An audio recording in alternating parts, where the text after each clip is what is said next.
Blake Ford always found tormenting Natalie Lane to be his favorite form of entertainment.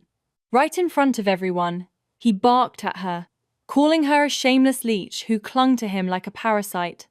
His buddies burst into laughter, egging him on. Natalie stood frozen, a fruit platter in hand, unsure what to do with herself. The girl Blake had wrapped in his arms smirked with superiority, shooting a provocative glance straight at Natalie, his official girl.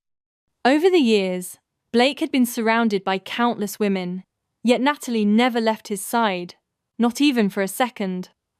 But just 1 month before his 23rd birthday, she was set to walk away for good. What Blake could never have imagined, even in his wildest dreams, was that everything had been an act. Every moment, every gesture, every lingering gaze had been part of a carefully orchestrated performance. And the mastermind behind the entire charade? His own mother. The story of a mother hiring a girlfriend to care for her troubled son is just beginning to unravel. What happens next in this emotionally twisted love drama? Dear listeners, if you love emotional, heartwarming stories, don't forget to like, share, and subscribe to our channel.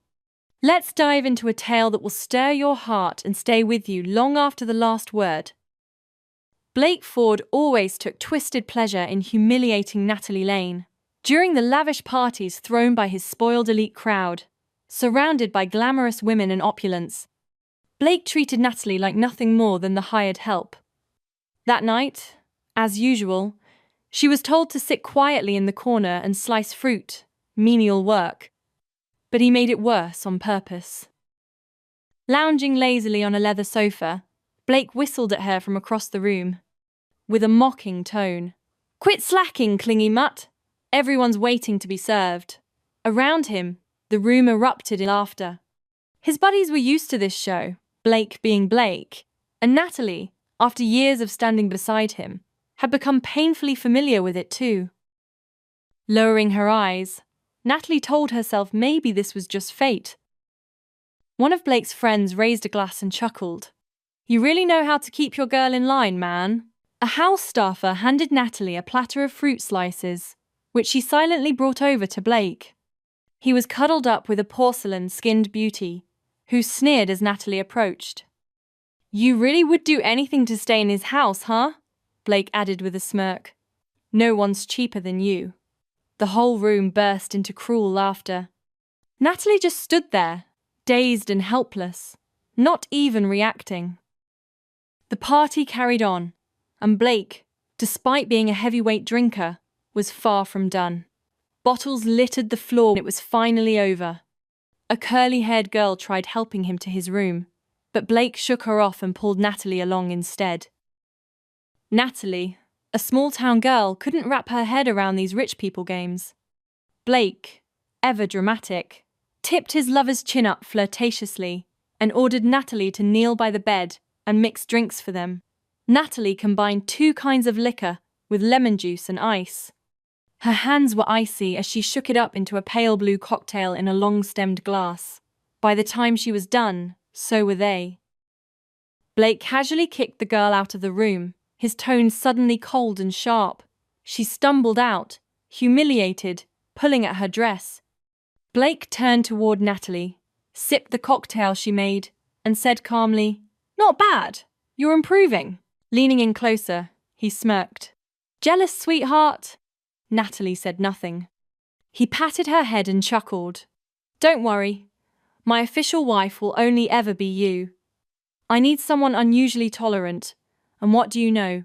You're a perfect fit." She calmly handed him a napkin to wipe his hands, obedient as always. As long as she followed his rules, he'd stay satisfied. Blake plucked a rose from the vase and offered it to her, grinning. "Do you like it? Or do you just say you like whatever I give you?" Her eyes flickered, but she held back her feelings. He was a patient after all. The goal was to keep him stable, so she smiled gently. "If it's from you, it must be good." Unlike Blake's elite upbringing, Natalie had come from hardship. After tending to him, He went back to working overtime as if nothing had happened. But deep in the night, he'd go unhinged, calling her non-stop, his rage shaking the phone until it nearly fell from her hand. She finally picked up. "Natalie, what the hell are you doing? You trying to dump me? You ignoring my calls now?" His manic voice rang in her ears. The familiar signs of his hypomania were flaring again. "I'm working, Blake," she said softly. "That crap job of yours? What's it even worth? Come back and take care of me. 1 month with me and you'll have enough to live on for a year. Baby, don't be stupid." She lowered her gaze. He only ever remembered her in the dead of night, when loneliness clawed at him. She didn't understand. Blake clearly resented her, yet never let her go. In fact, he contacted her every single day. If she ever went silent, he lost his mind. She used to be hurt by it, but each time she resisted, he'd punish her with unforgettable cruelty. The Ford family often hosted extravagant galas. Their guest lists were filled with the wealthy and the well-connected. Natalie Lane had never been allowed to attend one until tonight. For the first time ever, Blake Ford told her to carry in a tray of wine. Maybe he'd gotten too used to her waiting on him. It came naturally now. Throughout the party, Blake treated her like a servant. The other women, all dressed in couture gowns, chatted with him cheerfully. With women from his world, Blake played the role of the elegant gentleman, charming, refined, full of clever quips. Natalie stood quietly, head lowered, holding the tray. She didn't even realize one of the socialite's glasses was empty until she was tapped on the arm. "Refill, please," the woman said, with a sideways smirk. Blake heard her but said nothing. He simply let it happen, like Natalie really was nothing more than the help. Natalie poured the wine and stepped back, heart sinking. She never cared for status or prestige, but a small part of her had hoped Blake might at least see her as something more. A friend, maybe, but tonight proved otherwise. She was nothing but a background character in his glittering world. Luckily, she wouldn't be around much longer. From a young age, Blake had been groomed to be exceptional. The small company his father handed to him had, under Blake's leadership, grown into a multi-million-dollar powerhouse. Riding high on a wave of early success, he brought home a brand new luxury car and couldn't wait to show it off. Natalie had been tending her little backyard garden when he drove straight into the yard and crushed her carefully grown flowers beneath his tires. The engine roared like a wild beast. "Pretty sweet ride, huh?" he asked smugly. Natalie stared at her flattened garden, her heart burning with silent fury. Blake had always been like this, narcissistic, reckless, self-absorbed. She thought maybe, just maybe, as his depression improved, they'd be able to get along better. But he only ever disappointed. She swallowed her frustration and forced a smile. "It's incredible. I've never seen anything like it." He crooked a finger at her, like teasing a kitten. "Come on, I'll take you for a spin." Natalie wiped the dirt from her hands and stepped forward, but before she could get in, Blake wrinkled his nose. "Never mind. Don't dirty my car." She froze. The contempt in his voice and eyes pierced through her like a shard of glass. The sports car roared away, and Natalie stood motionless, breath caught in her chest. She called his mother, the one who had hired her for this job. "He's doing better. Can I resign now?" There was hesitation on the other end. "Sweetheart, his birthday's coming up. Could you stay just a little longer? After the party, I'll handle everything. Just tell him you went abroad, all right?" Natalie sighed. Back in 11th grade, she had witnessed a boy try to take his life by jumping from the 5th floor. By some miracle, someone had called for help in time. He survived. At the time, she'd been working part-time in a bookstore nearby. Not long after, a well-dressed woman stopped her and begged for help. She had already investigated Natalie's background and knew she was smart, kind, and came from a loving family. The woman wanted her to help heal her son, who suffered from severe depression and hypomania. by making him fall in love with her. Natalie said no, but then she saw his photo. He had a striking face, flawless features that were hard to forget, and he looked exactly like the boy she'd seen jump that day. So she agreed. The woman promised her an exorbitant salary. All Natalie had to do was love him. The first time she met Blake, he looked like a wild animal, a savage wolf with a sculpted face but a soul paper thin. Terrified, she handed him flowers and confessed her feelings. He threw them in her face and sneered, "You whore." She heard that insult so many times it echoed in her ears. It wasn't until her 9th confession that Blake finally hesitated.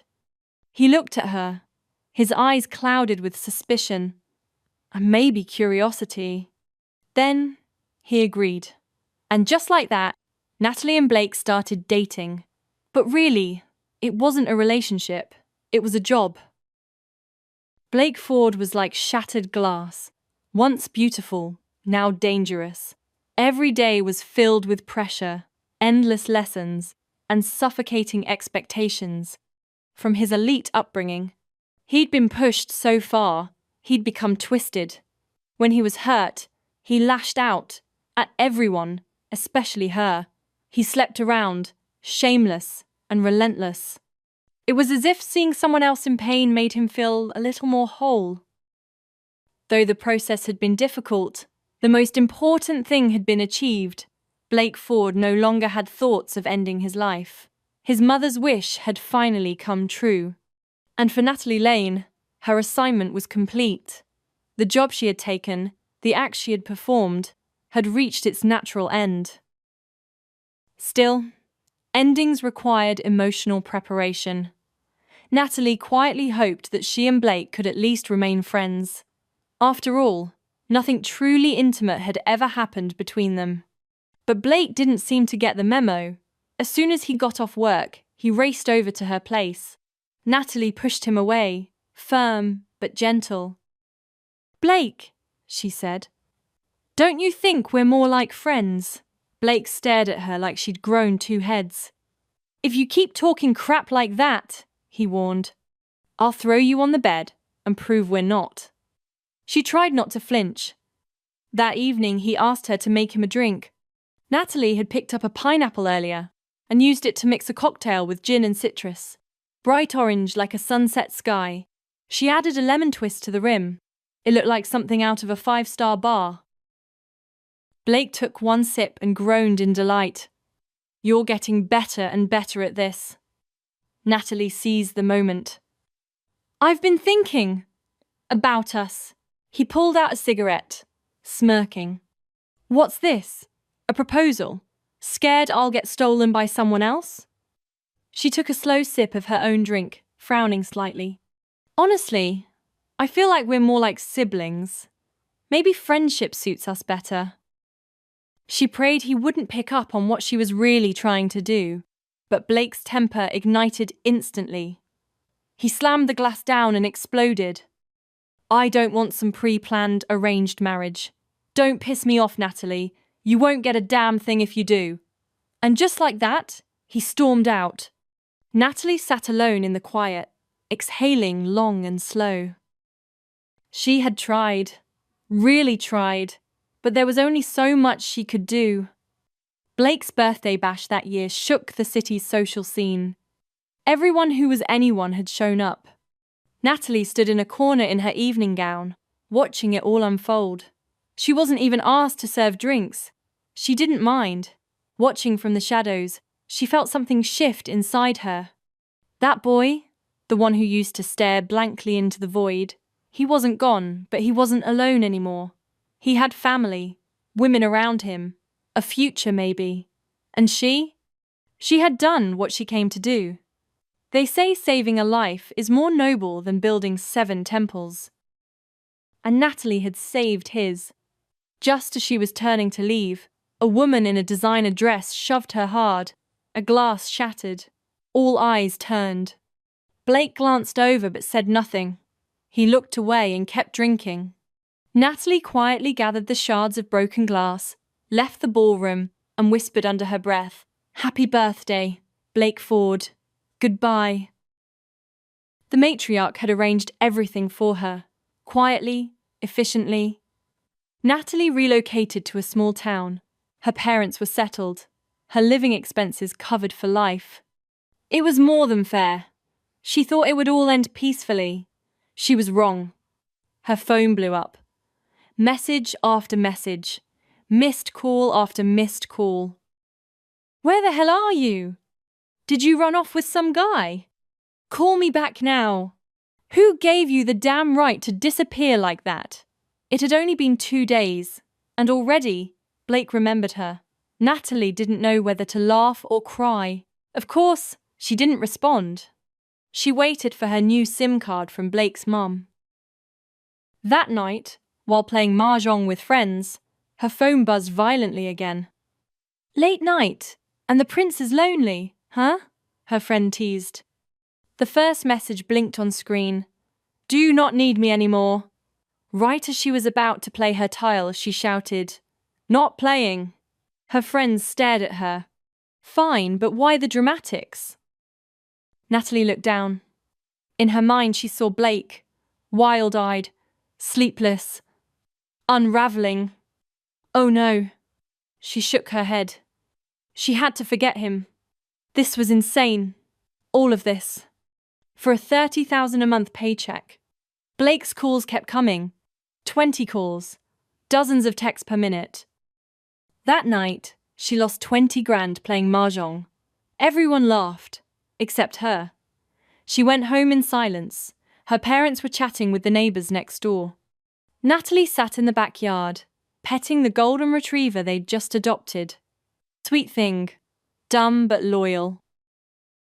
The dessert shop she'd opened, her passion project, had already burned through over 100,000 in startup costs.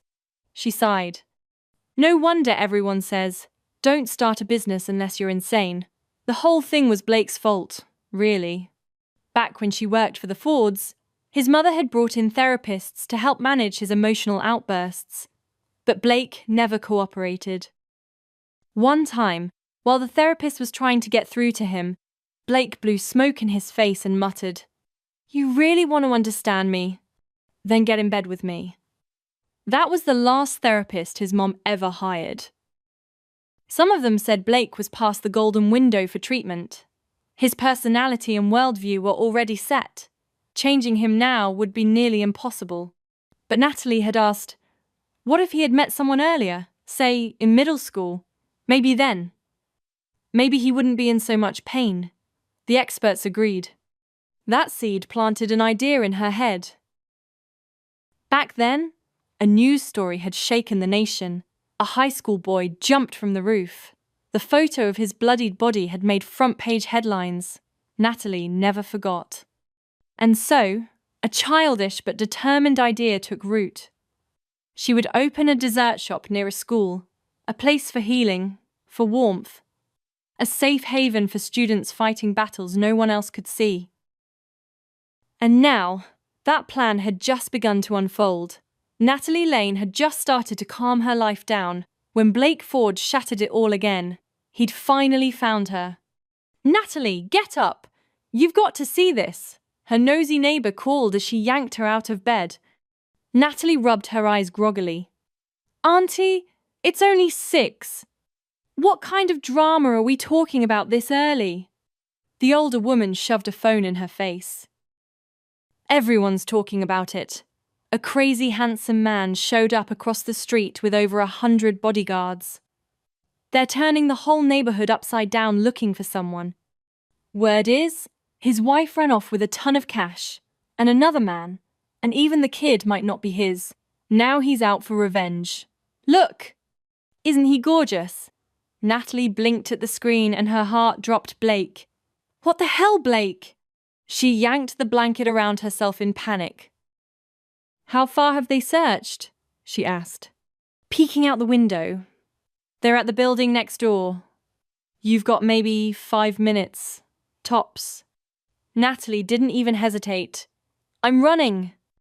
Down the stairs she flew, but by the time she reached the street, A sleek sports car was already turning the corner. The window rolled down, and there he was. Blake's eyes locked on hers like a predator spotting prey. Pure rage burned in his expression. Natalie broke into a sprint. She darted through 2 blocks and into her bakery-turned-wellness cafe, slamming the office door and locking it behind her. "Natalie, you little if you don't come out in 3 minutes, I swear I'll smash every damn thing in this shop." She crouched in the corner, barely breathing. The last time Blake lost it like this, the guy he went after ended up in the hospital for months. Natalie's frame was nowhere near sturdy enough to survive that. Before she could even react, the lock snapped and the door flew open. Blake stormed in. Eyes bloodshot, clothes disheveled. He looked like he hadn't slept in days. He grabbed her arm, his grip vice-tight. "So you used me and ran?" he growled, shoving her against the wall. "You're something else, Natalie. Got hackers to erase your trail. Changed your IP to look like you're overseas. Was that the plan? To haunt me forever?" He gripped her chin. She couldn't move. His patience was gone. "Say something. Cat got your tongue?" She said nothing. Her heart was pounding too loud. He leaned in, his lips inches from hers. But all Natalie could think of was how many women he'd kissed with that mouth. Germs, regret, disease. A whole ecosystem of bacteria. She jerked her head away. His kiss landed on her cheek. Frustrated, she smacked his chest. "Blake, can you act like a normal human being for once?" He stilled. Then, without a word, he wrapped his arms around her and held her tight. Tighter than ever. "Don't go," he whispered, voice shaking. "You haven't talked to me in days. I thought you didn't care anymore." Something in her froze. Was he crying? "I'm losing it, Natalie. You're cruel. You won't even answer one damn text." He looked her dead in the eyes. "You want to save people, right? Isn't that your thing? Playing savior? Well, here I am, broken, rotten, dying inside. And what do? You run." He snapped the cuffs onto her wrist. "Too bad. We're stuck with each other now. You wanted to rescue me? Then don't think you get to walk away." Images of his mother crying into her hands flashed through Natalie's mind. She'd promised not to hurt him. So she didn't fight.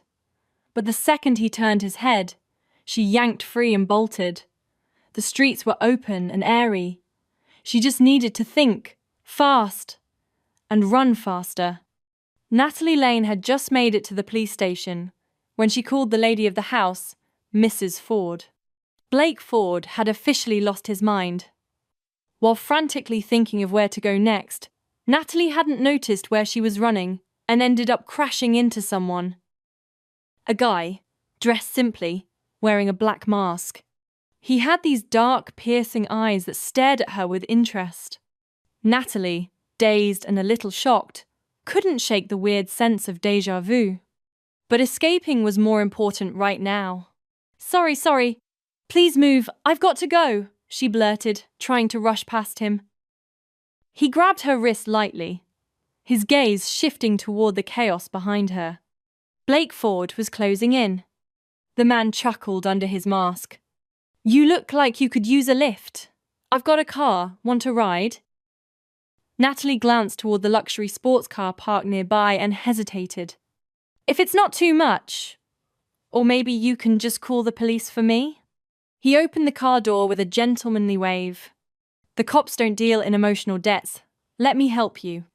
I don't mind a little trouble. And don't worry, this place is crawling with cameras. I've got no reason to hurt you." He was right. And compared to Blake, this guy seemed way less likely to explode. So she got in. Behind them, Blake's furious voice echoed down the street as he chased the car, yelling over the roar of the engine. "Natalie, you ran from me again. Damn it, I won't let you go." His rage was wild, animalistic. Natalie shivered in the seat as the driver calmly pulled away. Then he pulled down his mask. She turned and gasped. He looked shockingly similar to Blake. Same bone structure, same intense energy, but softer, cooler, like water instead of fire. "Thank you," she managed, still shaken. "What's your name?" He smiled. "Call me Cole." Natalie froze. "Cole. You're kidding me, right?" She caught herself, embarrassed. "Sorry, I had a falling out with someone who shares your last name. I didn't mean anything by it." He glanced into the rearview mirror and smirked. That didn't sound like a minor disagreement. "Oh, and you know Vanessa Din, right? Owner of that dessert shop?" Natalie blinked. "You know Vanessa?" "I'm a business partner of hers," he replied. Small world. Natalie quickly texted Vanessa to confirm, and within seconds got a surprised reply. Apparently, they really did know each other. "Well, lucky me," Cole said, his tone playful. "My enemies finally came looking, and I found you instead." He paused. "If you're okay with it, why don't you lay low at my place for a while?" "My situation's a little unusual, but with me around, I promise you'll be safe." There was something fox-like in the way he smiled, something both charming and mischievous. Natalie didn't sense danger. And besides, he had helped her. "Thank you," she said. "I owe you dinner." But when he pulled into the underground parking of a sleek hotel, her brows furrowed. "Wait, where exactly are we going?" Cole gave her a wink. "I don't live in this city. I arranged a quick trip with a friend's private jet." "Come on, this way." He led her to the rooftop, where a sleek jet awaited them. It was spacious, room for 18, beautifully furnished. Nothing like the cramped flights she was used to. They talked throughout the flight. By the time the plane landed, Natalie felt like she could finally breathe again. But the moment she stepped outside, she realized something strange. They were back in City B. What the hell? Cole drove her to his family estate, where, of all people, Mrs. Ford was standing at the gate, looking completely stunned. "Cole, what are you doing back so soon?" she asked. "And Natalie, why are you?" She didn't get to finish. A second car came screeching up the driveway. Blake jumped out and slammed the car door behind him, eyes blazing. He spotted her standing beside Cole and exploded. "Cole, you bastard! How dare you show your face at my house? Stay away from her. She's mine. You touch her, and I'll break your damn hands." Mrs. Ford quickly pulled Natalie aside and whispered, "Cole is from an affair, a son my husband never acknowledged." "You didn't know, did you?" Natalie's head spun. So that was it. The name, the face, it all made sense now. But Cole didn't flinch under Blake's screaming. Hands in his pockets, expression calm. He looked amused by his half-brother's tantrum. "You're really worked up over this girl," Cole said lazily. "Guess that means I'll be keeping her around a little longer." Blake snapped. He grabbed a chair and hurled it, but Cole sidestepped like it was nothing.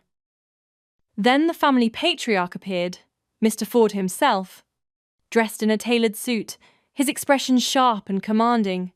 "Blake, have you lost your damn mind?"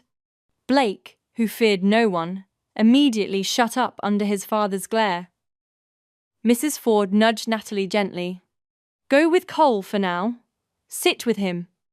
Blake won't dare try anything in front of his father." Natalie hesitated, but followed her advice. Mr. Ford convened a family meeting. Though most of it went over Natalie's head, she caught the important part. 30% of the Ford estate was being reassigned to Cole. The room went still. Blake's jaw clenched. "He's a bastard," Blake said, voice shaking. "He grew up shoveling pig crap in the middle of nowhere. He's a joke, a disgrace. And now you're handing everything over to him?" All those years of ass-kissing and board meetings, was it all for nothing? Mr. Ford's expression grew darker by the second. The air in the room seemed to thicken, making Natalie instinctively nervous. He slammed his hand on the table. You call yourself smart, Blake? Smart enough to throw your life away over some woman? Smart enough to nearly jump off a damn building after one emotional setback? Your grandmother worries about you every single day and this is how you repay her? You're becoming selfish. He turned to face him fully now. We had a long-standing partnership, one that would have benefited both sides. But because one detail wasn't exactly the way you wanted it, you cancelled the entire contract. Do you even think before you act? Cole Ford, standing nearby, looked like he was enjoying the drama, even adding fuel to the fire, with a subtle shake of the head. Guess Blake's allergic to compromise, he muttered, feigning helplessness. Don't worry about me, Dad. I'm fine staying out in the countryside. I'll be just fine. Mr. Ford knew Cole was intentionally provoking Blake, but that didn't stop him from appreciating the sentiment. Look at your brother. At least he has a calm temperament. And you? You're getting more volatile every day, polluting the air with your tantrums and wasting perfectly good space. Blake let out a bitter laugh. Great. Let's see what your little bastard does. With all that inheritance. Behind the estate, the Ford family's private rose garden bloomed in neat rows. Blake had been ordered by his father to get back to business, but Cole was free to wander. Natalie tried to slip away through the side gate. She felt like she'd gotten too entangled in this house and this family. What had started as just a job had gotten out of control. She still had her sweet shop to look after, and even though she owed Cole a favour, she figured she'd pay him back some other time. For now, she just wanted to leave quietly. But he caught her before she made it to the gate. Cole stood in front of her, putting on that innocent look that made him seem younger than he was. So you're just going to use me and disappear? He asked. Let me guess, you look down on me too, right?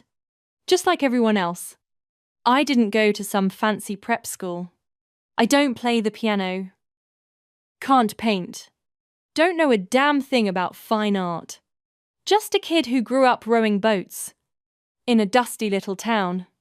I'm not good enough for you either, huh? He dropped his gaze, the bridge of his nose casting a shadow across his face. Natalie's gut told her he wasn't joking. She shook her head. You've got it all wrong. If anyone's being looked down on, it's me. You're a Ford. Everyone looks up to you whether they like it or not. Cole picked a rose and mumbled, but I'm the illegitimate son. You know what that means? It means the first wife gets to point at me like I'm the sin incarnate. Like just being born was the crime. Natalie reached out, gently patted his shoulder. None of that's your fault. Honestly, you're kinder than your brother. You're sharp, charming. You're one of a kind. His ears turned a little pink. He reached up and messed her hair affectionately. You're too nice. No wonder the psycho's obsessed with you. Makes me kind of curious now. Natalie laughed, then caught herself. Her training kicked in. She almost said too much. Cole caught the hesitation and narrowed his fox-like eyes. What's that supposed to mean? Were you hired to get close to Blake? Are you a therapist or something sent by his mom? She tried to brush it off. Don't be ridiculous. But he wasn't buying it. He studied her face for a long moment, before giving her a smug grin. I knew it. So, what did she pay you? Must have been a lot. If you were willing to get tangled with someone like Blake Ford. His tone wasn't cruel, more amused, like he was genuinely impressed. Well, don't worry, he said. I'll protect you from now on. Watching him get mad kind of makes me happy anyway. That evening, Natalie received a text from Mrs. Ford asking her to meet in the study. She went upstairs. A cup of tea was already waiting on a tray. Mrs. Ford sat in a silk robe, reading a book. "Natalie, come in! Sit!" Natalie pulled the chair out hesitantly, her mood still clouded. "Ma'am, I didn't share my address. I have no idea how Blake found me." Mrs. Ford took a sip of tea, clearly unfazed. "That boy of mine isn't dumb. His condition still isn't fully stable. But, according to his psychiatrist, his emotional indicators are within normal range now. Still a bit obsessive, though." Behind her, the bookshelves were stacked with psychology and philosophy titles. It was clear she'd done her homework over the years. Natalie picked up her tea and asked cautiously, "Do you plan to relocate me somewhere else?" Mrs. Ford shook her head. "I want you to stay a while longer. I'll pay you the same rate as before." Natalie nodded. She didn't have much choice. As long as Blake was unstable, she still needed the woman's protection. As she was about to leave, Mrs. Ford added casually, "By the way, how did you and Cole meet?" Natalie blinked. "It was a coincidence. I bumped into him while Blake was chasing me, and I asked for help. Just dumb luck, I guess." Mrs. Ford smiled faintly. "I moved your room. You'll be next door to Cole.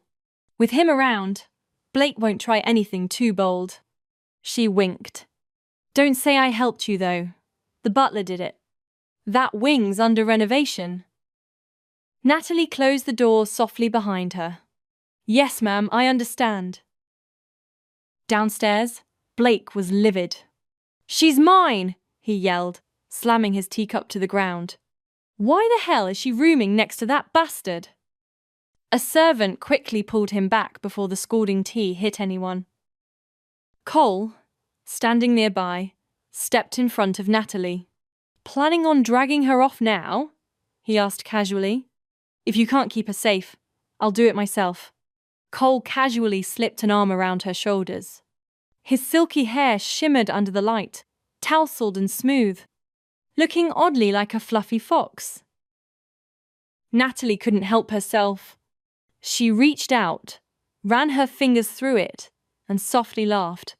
"Wow," she murmured, grinning. "You're the best." Cole didn't flinch. In fact, he tilted his head slightly, nudging into her palm like a cat. Then, without warning, he leaned his forehead against hers. The two of them were suddenly so close.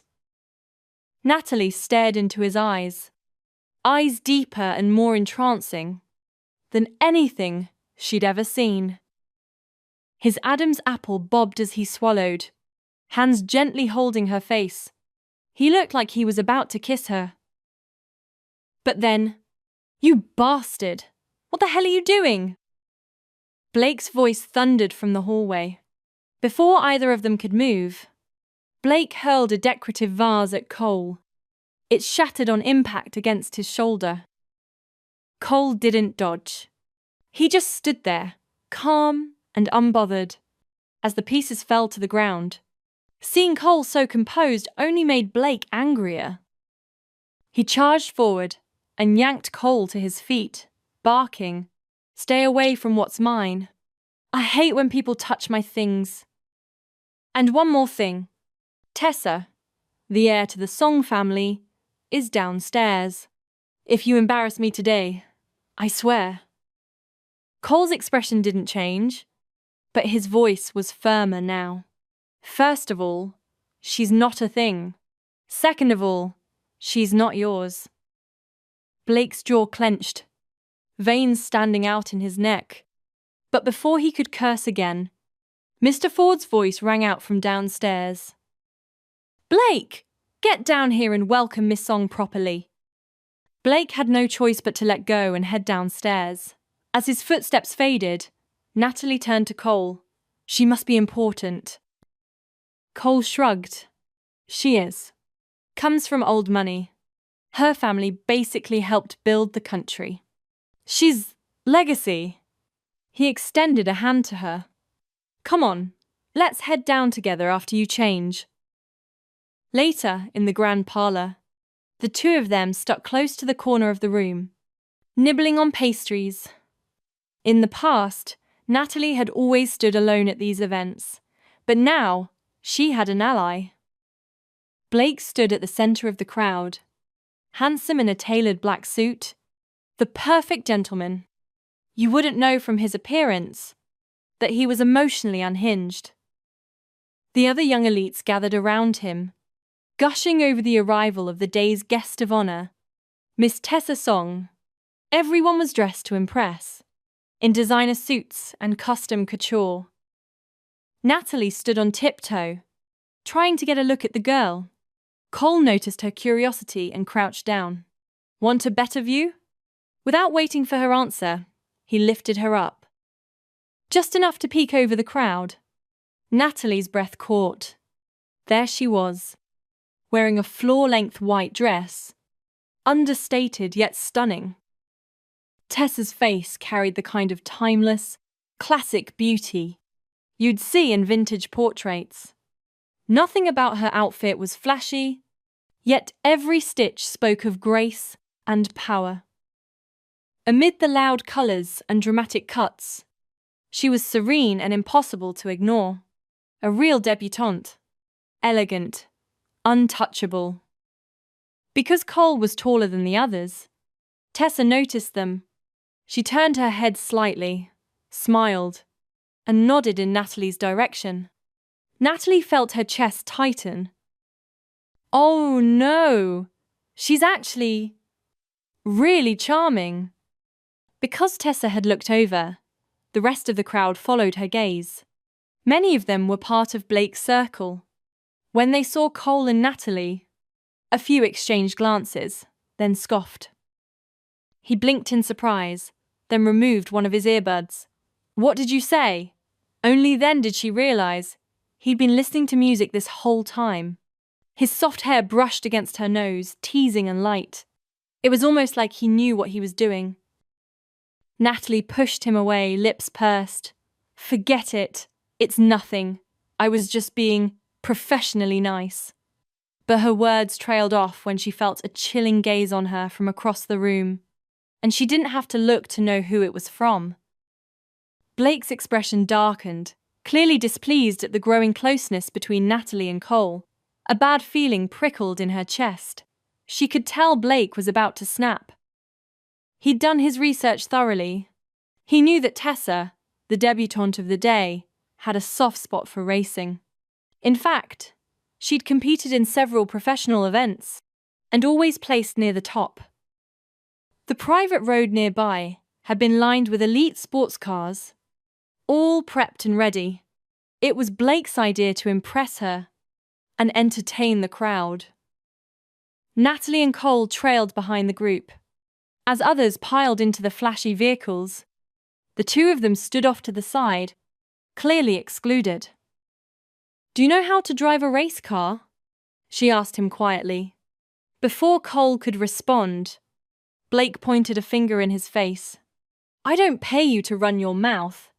Do what I say and shut up. Yes, totally. My bad. The guy backpedaled quickly. Cole snickered quietly. Natalie elbowed him. What's so funny? The sly fox leaned in and whispered. That whole exchange? Blake looked like a pissed-off husky trying to scold people. Natalie burst out laughing, too loudly. The whole group turned toward them. Blake's face was like thunder. One of the young men nearby burst into laughter. Him? Please. I'd be surprised if he even has a license. Isn't he just the country boy? Who used to raise pigs or something? The surrounding guys cracked up, a few even doubling over in laughter. Another young man slung an arm around Cole's shoulder, smirking. Hey man, if this isn't your scene, don't force it. No car, no credentials. Why even show up? It was classic rich boy mockery. They did it out of habit. Cole let out a soft chuckle.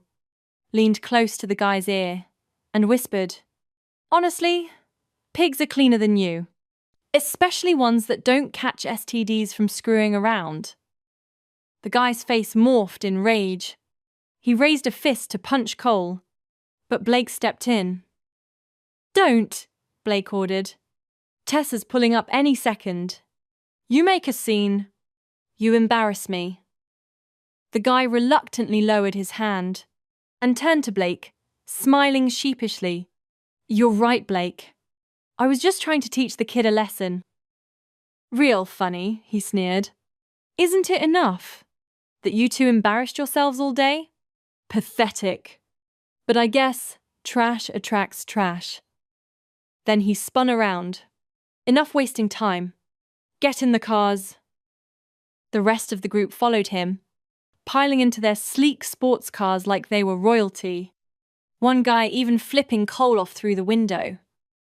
Cole slung an arm around Natalie and announced, loudly enough for everyone to hear, "Guess that means we get a date of our own, huh?" His voice was lazy and flirtatious. "On the way here, I spotted this gorgeous cherry blossom riverbank. There were even paddle boats. Want to go with me?" Natalie hesitated, glancing around. The idea was tempting. Blake, overhearing, fumed. But with Tessa present, he couldn't lash out. He shot her a murderous glare, trying to warn her not to go. But Natalie had had enough of his tantrums. She smiled and let Cole drag her away.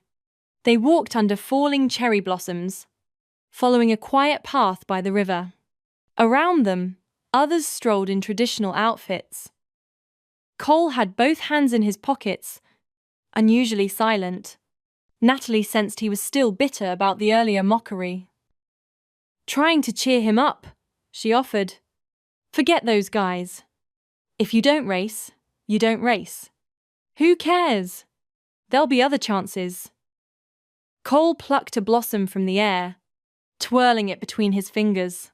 "Bunch of rich, unloved psychos. I couldn't care less. Honestly, being here with you is better than anything they're doing." Natalie smiled softly. He paused, lips tightening slightly. "Actually, I do regret one thing." She glanced at him, curious. Cole's eyes sparkled mischievously. "I almost kissed you earlier. Would have too if that lunatic Blake hadn't interrupted." Her face flamed red. Cole, of course, noticed. "You're blushing." "Shut it," she muttered, smacking his arm. "Keep talking and I'll punch you." The little fox pouted, looking utterly pitiful. "Why is everyone so mean to me?" His theatrics made her laugh, just as a roaring engine approached. A sleek, fire-red sports car skidded to a stop in front of them. The window rolled down, and a man in a custom traditional-style jacket leaned out, resting his arm on the sill. "Cole," he called out, smirking. "Slip back to the city without telling your crew. Let me guess. Love story?" Natalie stared at the car, stunned. It was a limited edition hypercar, worth over $10 million. Cole smirked. "If you've got the guts to face my crazy brother, I'll take you home with me tonight. I'll introduce you properly." He glanced at Natalie. "This is my friend Trey Harmon. He's not exactly the polite type, so don't mind him." Trey gave her a wave. She returned it, smiling. "Natalie, nice to meet you." The three of them strolled around for a bit. A few miles ahead, there was a flower festival and boat race happening. Trey suggested, "Why don't we check it out? My parents are busy, and I'm not that familiar with this city anyway." Cole turned to Natalie. "You up for it?" The passers-by wore colourful, eye-catching outfits, and Natalie was already curious. "Yeah, let's go if it's not too much trouble." They got into the car, and Natalie admired the luxurious interior. Quietly, she thought about how the matriarch had dismissed Cole, like he had nothing to offer. But seated here, calm and confident, he looked like someone with secrets and strength. Cole sipped from the car's minibar, unaware she was watching. Natalie leaned in, wrapped an arm around his shoulder, and teased, "Don't forget us little people when you're rich and famous." He blinked at her. "Calling me that sounds weird coming from you, but I'll try." They passed rows of flower displays along the road. Cole frowned. "Isn't the flower festival usually in February? It's late May now," Trey replied. "This city dropped out of most cultural events, but they've been reviving traditions lately." Natalie perked up. "Does your hometown have these festivals too?" "Sure does," Cole nodded. "We've had them since elementary school." "Our region grows a lot of flowers. Originally, it was a provincial initiative to support culture and agriculture, so the education board backed it. It became a tradition after that." Trey nodded. "It's actually kind of fun." Cole's expression softened with the memory. "Yeah, people used to wear traditional clothes and line the streets, decorating everything with flowers. Of course, it's changed a lot. Now it's mostly commercial. Vendors jack up prices by claiming random blooms have magical properties or some romantic symbolism." Trey laughed. "It's a scam. If you buy, you feel ripped off. If you don't, you feel regret." Natalie chuckled too, and suddenly found herself looking forward to next year's festival. "So," she asked, "did you ever buy any?" Cole's gaze flicked up to her face, then smiled. "Yeah, a lot of couples treat it like Valentine's Day. They say tying a flower to a branch is like blessing their future marriage. At the time, I thought it was corny, but now, I'm glad I did." His fox-like eyes glimmered. Natalie blushed and looked away. Before they even arrived, her phone buzzed violently. Blake. Text after text rolled in. "Where are you?" "Natalie, where the hell are you? Answer me. Please." She'd planned to ignore it like usual, until the last two messages stopped her in her tracks. "I'm not saying I can't change. I just can't control myself sometimes. If you like that clingy bastard, I can try to be like that too. Just don't fall for that illegitimate freak. Please." Natalie blinked at the screen, stunned. It wasn't even dark yet, but from her experience, Blake only sent messages like this when he was on the edge. His ego didn't allow vulnerability unless he was near emotional collapse. She sighed. How was she supposed to explain everything to him? The fake relationship, the emotional manipulation. It had started as an act, an assignment really, but somehow she'd gotten tangled in it. "You okay?" Cole asked softly. She put the phone away. "I'm fine. Just thinking we should head back soon." Didn't even get to say goodbye to Tessa. Cole glanced at his watch. "There are only 2 races in. That's about 90 minutes. We've got time to walk around. We can circle back later." "Sounds good," she said. They hadn't even been gone for 2 minutes. The two of them finally arrived. A beautifully crafted sign at the gate read, "Spring Blossom Festival." Outside the car, the entire exhibit was a stunning spectacle, designed in traditional style. Young women dressed in flowing Hanfu-style gowns twirled fans to cover their faces.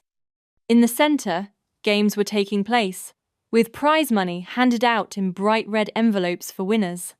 Cole tugged Natalie through the crowd like an excited kid. Everything he'd said earlier was spot on. A massive sculpture stood at the heart of the square, with the words "Flower Spirit" scrawled in bold calligraphy. The vivid statue held fresh flowers in its hands. Natalie took a red slip of paper and wrote down her wish: peace, steady work, and long-lasting health. She glanced over at Cole's slip, just one line. "May your heart beat in with mine." A girl smiled at the two of them, clearly amused. She pointed to a game station and said, "Couples can try this challenge. There's a cash prize if you win." Trey Harmon was all over the place, checking out every game station. "Geez, these are all folk games. I don't even know how to play half of them, let alone recite poetry. There's even one about guessing traditional customs. Out of 10, I'd get 8 wrong. What's the point? Both guys looked to Natalie. Hopeful. She laughed nervously. I was a science major, remember? I've long forgotten anything about arts and culture. Honestly, you two probably stand a better chance than me. A commotion by the riverside caught their attention. Trey took off running to check it out, then waved wildly. Cole, Natalie! Come on, we can sign up for the rowing race. The riverside was lively, scattered with flower petals floating atop the water. The rules were simple. Within 10 minutes, players had to row out and collect as many flowers as possible based on prompts displayed on a giant screen. The team that collected the most would win. This doesn't need any cultural knowledge, Trey beamed. It's perfect for us. Cole quickly pulled out a fan to cover his face, acting like he didn't know Trey. But with enough excitement, the 3 of them climbed aboard a boat. There were 5 teams in total. 3 were already ready. Only 1 team's spot was left unclaimed. After 2 minutes of waiting, and no new sign-ups, Natalie checked the time. Looks like everyone prefers the quiz games over physical ones. Trey sighed. Too bad. The prize is a pair of handcrafted ceramic lovers' dolls, modelled after the flower spirit, super detailed and collectible. That caught Natalie's interest. Wow, okay, then let's do it. Just then, the referee blew the whistle. Team 5 is now in position. They looked toward the voice. Sitting coldly on the opposing team's boat was Blake, face stone-set, eyes fixed on Natalie. 2 men sat beside him. Oh no, Natalie thought. Why him, of all people? Cole and Blake locked eyes. Tension flared instantly. The air practically crackled with it. Blake barked at the referee. Start the game already! His glare alone was enough to get the poor man to panic and immediately shout, Begin! What was supposed to be a light-hearted game quickly turned competitive. Blake activated war mode, rowing straight toward the largest patch of floating flowers. Just as another team neared, Blake shoved their boat away with an aggressive paddle strike, sending them off course. He reached out toward a flower on the water and threw Natalie and her team a daring look. Trey, irritated, muttered, What the hell is wrong with this guy? Cole gave a cold snort. So much for manners. Natalie, now fully invested, threw herself into the race, not to win, but to keep Blake from taking the prize. Nearby, another team was struggling with their boat, getting splashed with water. Natalie's team didn't flinch. They worked hard, gathering 5 blossoms into their basket. Yes, we're almost there, Natalie cheered. Keep rowing, they're catching up. Blake glanced back, his eyes flashing with a strange emptiness. The scoreboard showed a tie between Blake's team and Natalie's. Only 1 flower remained. A hanfu-dressed girl on shore lowered the final blossom into the water and waved a silk scarf as a signal. Both boats neared it at the same time. Suddenly, one of Blake's teammates leapt across and pushed their basket of flowers into the river. Cole shoved the guy off. You cheating piece of trash, he snapped, grabbing at the drifting basket. But Blake wasn't done. He dove into the water and kicked both Cole and Trey overboard. Before anyone could react, the 2 men splashed into the river, limbs flailing. Natalie stood up in shock, but Blake was faster. He grabbed her and lifted her off the boat. You think you can take what's mine? He growled. You? A nobody? Natalie screamed as Blake dragged her into his car. This time, he was even more relentless. He used silk scarves to tie her hands again. Have you completely lost it? She shouted. Let me go. The car sped off, tires screeching, before skidding to a stop by the roadside. Blake turned to her, grabbing her wrist. You weren't worried? I hadn't contacted you for so long and you didn't care. But the second that clingy brat falls in the water, suddenly you panic. He was wearing a life jacket, Natalie. You think he was gonna drown? His eyes were bloodshot now. Why didn't you answer my texts? He demanded. She didn't respond. Silence was the only defense she had left. It only enraged him further. So you won't even talk to me now? Who was the one kneeling like a dog back then? Huh? Who begged me to love her? 9 times you told me you had to be with me. He clutched her face, forcing her to look at him. You think you can leave me now? A psycho like me, and a saint like you? We're perfect for each other. Let's suffer together forever. He threw her ID at her feet. I just had an idea, he said with a crooked smile. Let's get married. Natalie stared at him, horrified. You want to marry someone who doesn't love you? Blake's voice dropped an octave. Who said I don't love you? He was trembling now. Tell me you don't love me. You've stayed with me for years. Don't pretend it meant nothing. Interesting idea.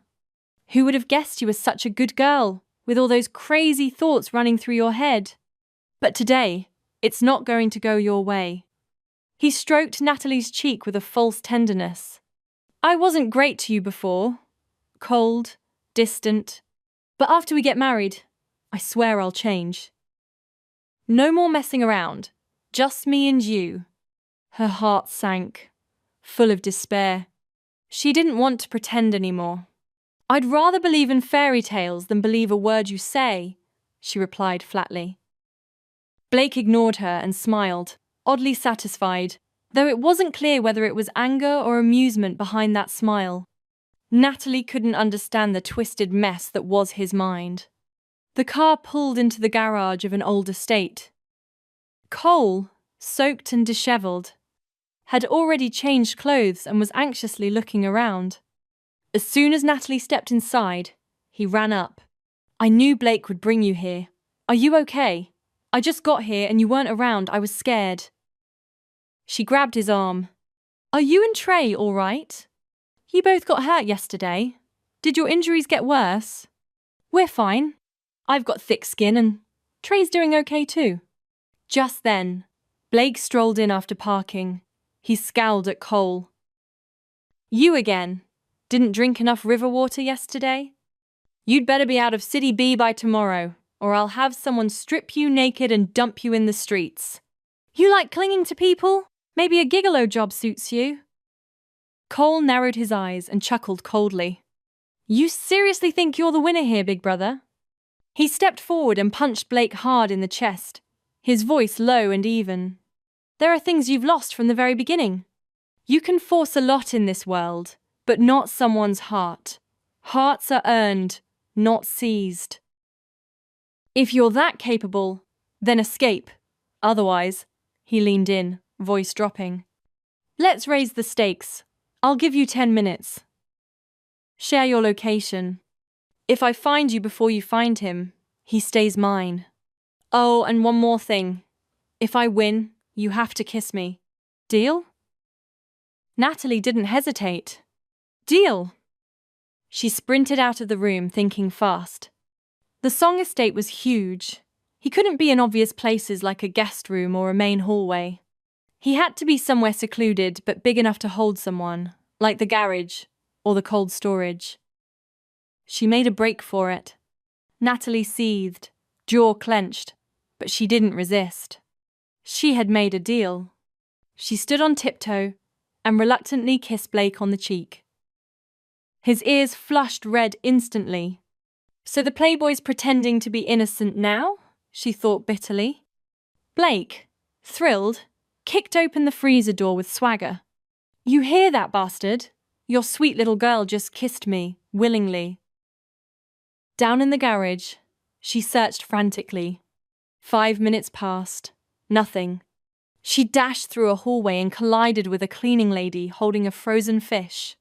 Oh, I'm so sorry. Are you all right? Watch it, sweetheart. That fish is rock solid. Didn't scratch you, did it?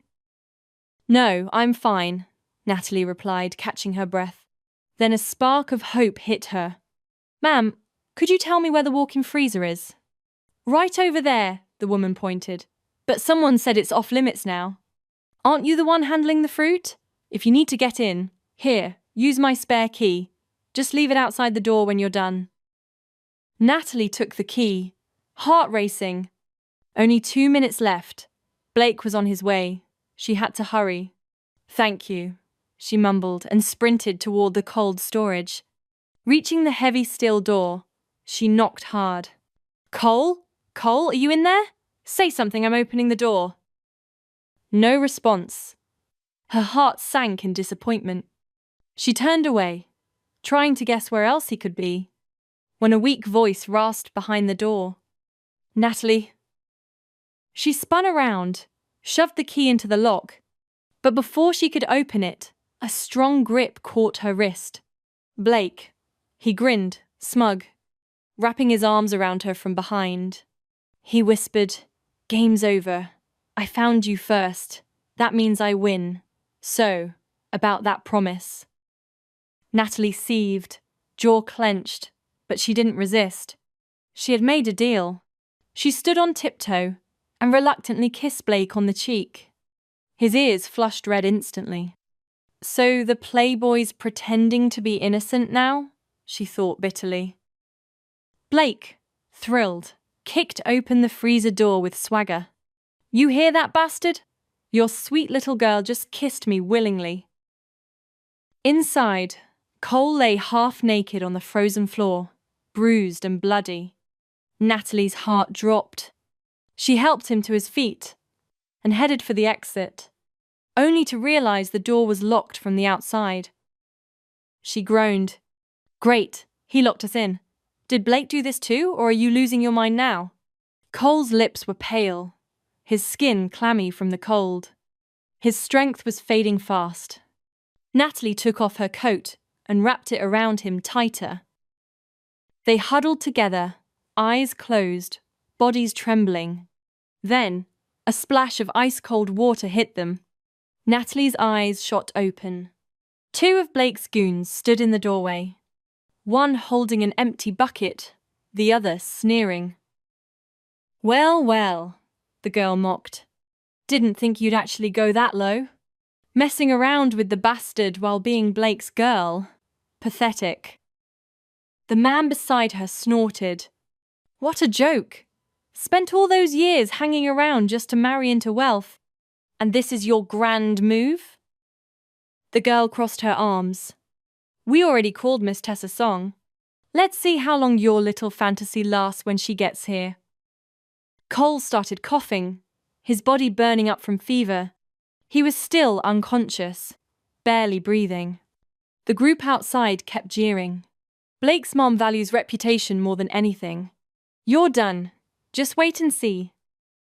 Then came a commotion. Tessa Song had arrived. Her elegant presence silenced the room. She looked around and saw the blood on the floor, the mess, and Natalie holding the barely conscious Cole. Clenched. The sight of his injured body and the icy air sent chills through her spine. She rushed to him, wrapping him in a blanket. He looked up weakly, still managing a crooked smile.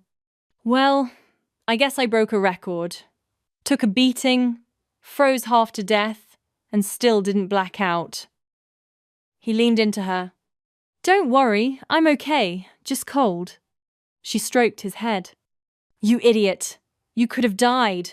Why did you let him get to you like that? Cole gave her a faint smile. I never fought him over anything before, but this time, I wanted to fight for you. Natalie squeezed his hand. That's sweet, but you need to get to a hospital now. The girl stepped forward, smug. Miss Song, see for yourself. This gold. Digger's disgusting. Tried to seduce Blake, now she's with his half-brother. She's shameless. Honestly, beneath all of us. Murmurs of disgust rippled through the room. She's not from a good family. She's totally uneducated. No class. She doesn't belong in our circle. Tessa stepped forward calmly, lifted Natalie up gently, and asked softly, Tell me what happened. Her voice was so genuine, so calm. Natalie felt her throat tighten. Tears stung the back of her eyes, but she couldn't say anything. Her work contract strictly forbade any action that could damage the family's image. Exposing Blake's actions would be a breach. She'd owe more in penalties than she could pay in 10 lifetimes. She was still searching for a way to explain herself when Cole suddenly stood up. He put himself between her and everyone else. "I love her," he said. "I brought her here yesterday to confess. We didn't expect the freezer to get locked." He bowed slightly. "I'm sorry for the inconvenience. It was my fault. Bad timing." The light hit his figure just right. Tall, graceful, sincere. The room fell quiet. Tessa glanced at the fresh blood on his arm. She was about to speak when Blake burst into the room. His fury was unfiltered. Natalie had left without a word, and he was livid. But then he saw her bare shoulder. The blanket wrapped around her and Cole, and his mind jumped to one conclusion. Everyone else did, too. From his angle, Blake didn't see Tessa. He assumed it was just his people present. No need to put on a mask. "You bastard," he growled. "You actually slept with my girl?" He grabbed a porcelain vase from a side table and hurled it blindly. Tessa stepped forward, trying to stop it. But porcelain doesn't care who's in the way. The vase shattered against her head. Blood poured down her temple. A shocked gasp escaped her lips as she collapsed. Everyone froze. Blake turned pale the second he saw her crumple to the floor. Tessa Song was rushed to the hospital. The impact had left a deep gash across her face, her once flawless beauty marred. The moment her grandfather saw her bloodied and unconscious in the ER, his fury knew no bounds. By the next morning, one of the major partnerships between the Song family and the Carter Corporation was suspended. Worse, the scandal hit the news cycle and quickly spread through the elite circles of B City. It became the story of the week. Mr. Carter Sr. was livid. For 3 days straight, he scolded Blake, who stood silently in the doorway, cigarette in hand, a cold glint in his eyes. He remained as arrogant and detached as ever, completely unbothered by the violence he'd unleashed. "Well played," he muttered. "The chessboard was clever. But don't think for a second I'm letting you go. Forget about Cole. If you push me, I can't guarantee he'll still be breathing." Natalie sat in the chair across the room, staring blankly out the window. The image of Cole stepping in front of her replayed in her mind over and over again. He knew how dangerous Blake was, everyone did, but he had still stood up to him. And maybe that's when it started. The feeling inside her heart, that fragile, blooming thing. Love. Because when you love someone, you want to protect them. Natalie picked up a calligraphy pen and quietly wrote her vow on a sheet of rice paper. "I won't betray what's real." Then she folded it neatly, stood up, and walked toward Blake with steady eyes. "There's something I've been meaning to tell you," she said. "Blake, the truth is, I was hired by your mother back when you were in 11th grade." Her words landed like a soft blade, cutting straight through him. Blake stared at her in disbelief. "What? What did you just say?" "I said I was hired by your mum." His eyes, always sharp and merciless, turned misty. He stared into hers, searching for a lie. He didn't find one. After a long pause, he reached out and gripped her shoulders, his voice trembling. "Then tell me, did you ever feel anything for me? Anything real? God damn it! Say something!" She sighed. "It was just a job, Blake." He let go of her like she burned him.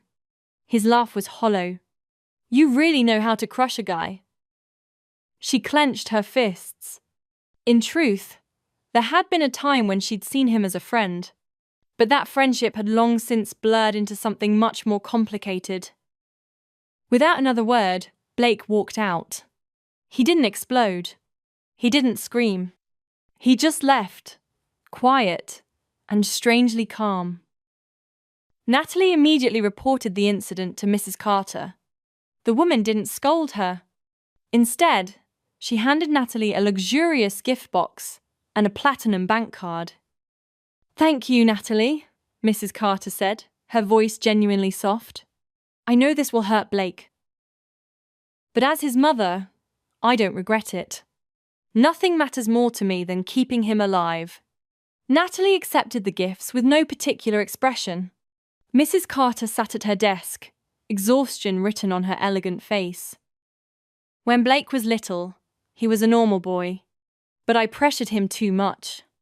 I wanted him to win. I was afraid if he wasn't perfect, he'd lose everything to Cole. So I kept pushing. His childhood was never happy." She looked down at the data on her screen. "Lately, he's been acting out.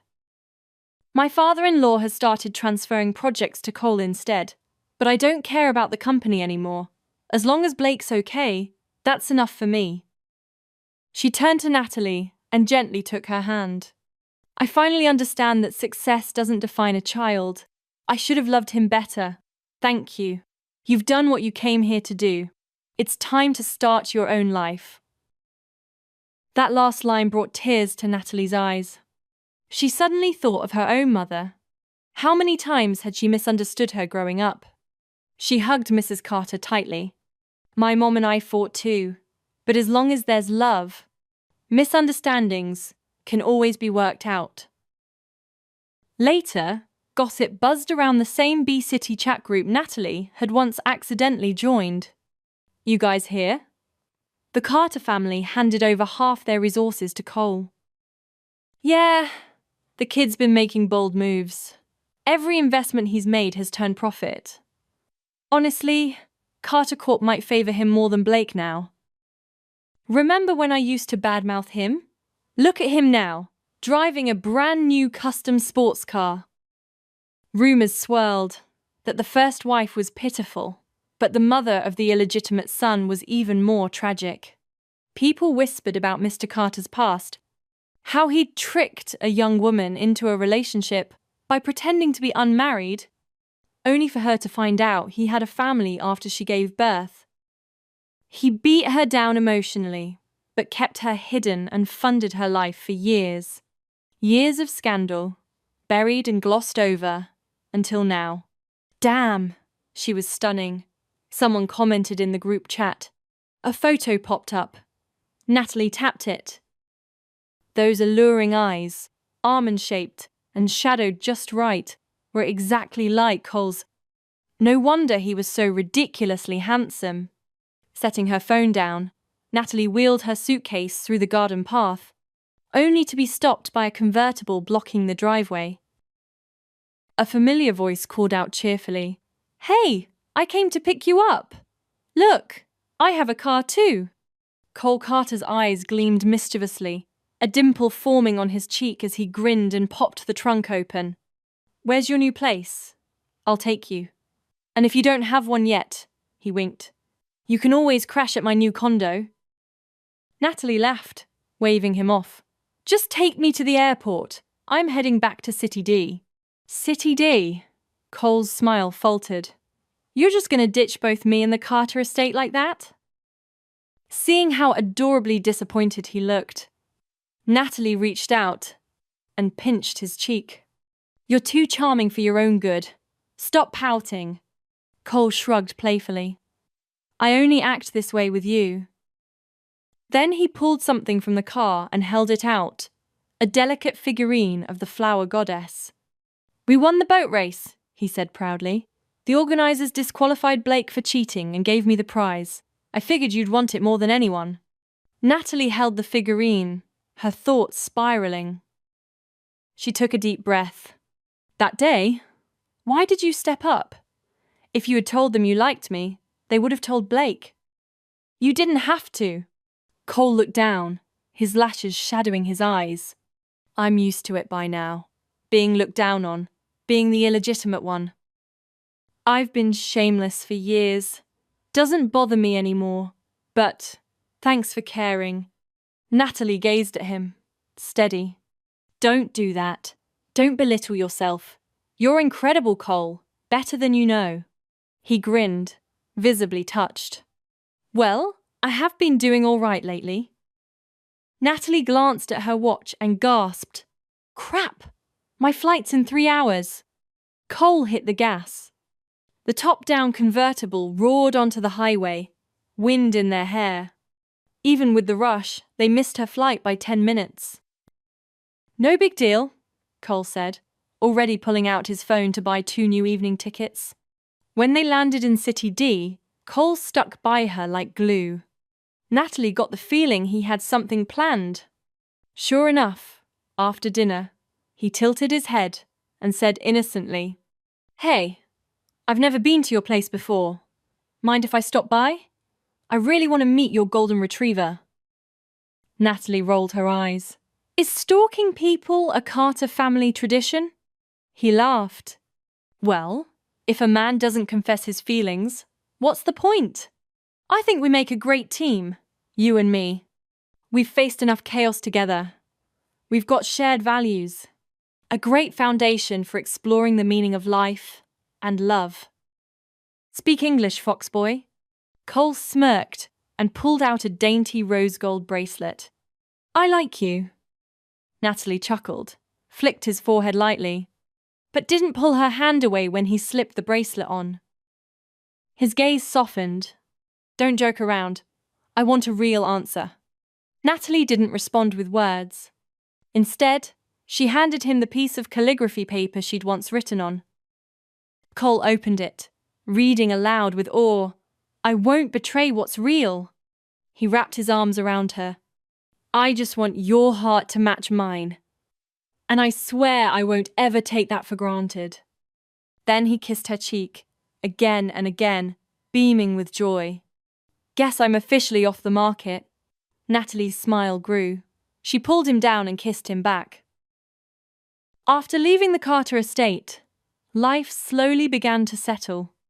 Natalie worked in the bakery, which had doubled as a therapy hub for students struggling with mental health.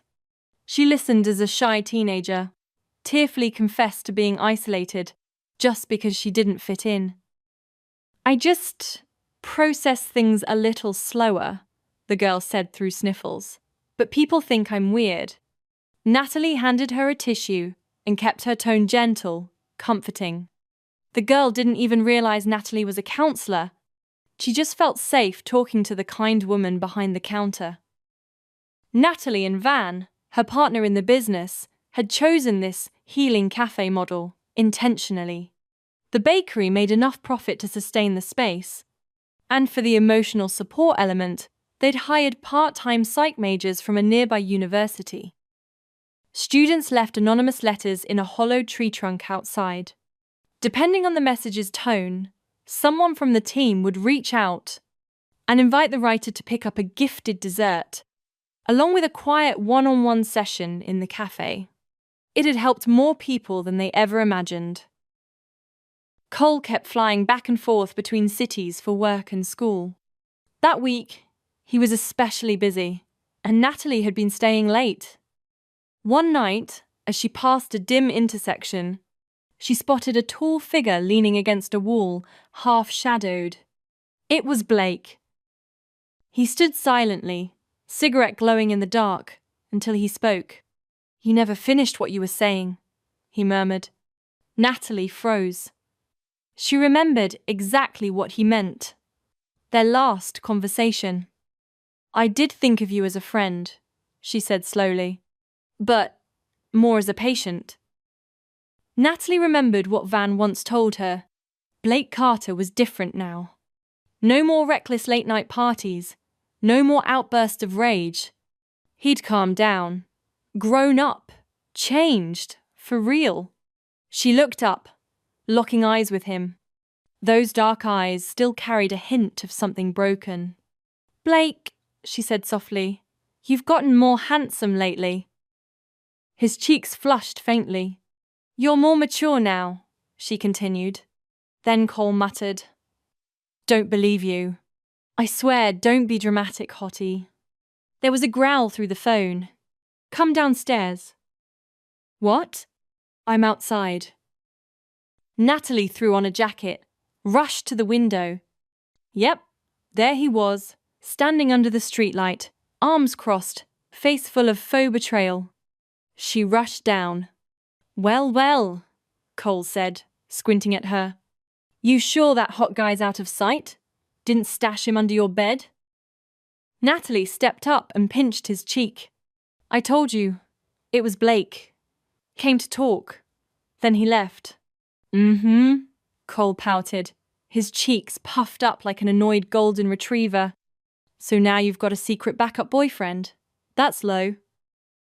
Less impulsive, your career's on the rise, and even how people talk about you has changed. So don't be so down," she added.